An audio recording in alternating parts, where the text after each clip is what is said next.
যে দুনিয়াতে বেশি পরিমাণে আমার উপরে দুরূদ পড়বে, আমার পাশের ঘরে জান্নাতে সে থাকবে। তাই গর্বটা কি কম না বেশি? একদম মিলাদুন নবী করতে করতে জান ফানাফানা করে ফেলায়। দুরূদ শরীফ জিজ্ঞাসা করেন, একটা দুরূদ পড়তে পারে না। দুরূদ ইব্রাহিম পড়তে পারে না। রাসূল সাল্লাল্লাহু আলাইহি ওয়াসাল্লাম অসংখ্য দুরূদের ছোট্ট একটা দুরূদ পড়তে পারে না। পারে কি? ইয়া নবী সালাম আলাইকা।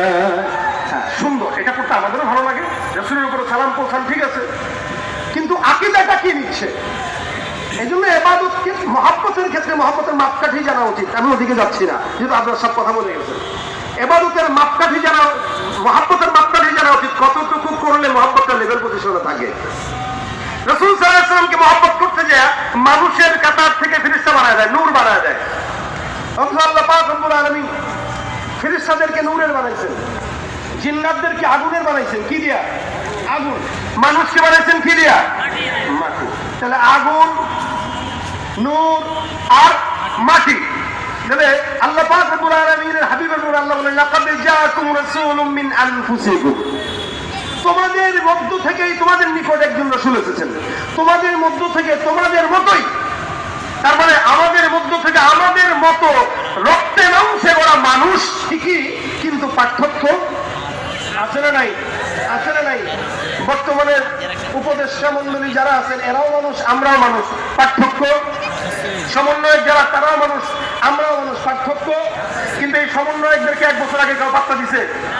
কত মানুষ তাদেরকে দেখছে, দামি নেই, কে এটা, কিন্তু এখন ছবি তোলার জন্য পাগল। কেন? তার কর্মের কারণে। আল্লাহ পাক রাসূল করিম সাল্লাল্লাহু আলাইহি ওয়াসাল্লামকে একটা আখলাক দিয়েছেন, আখলাকের কারণে রাসূলকে দামি বানিয়ে দিয়েছেন।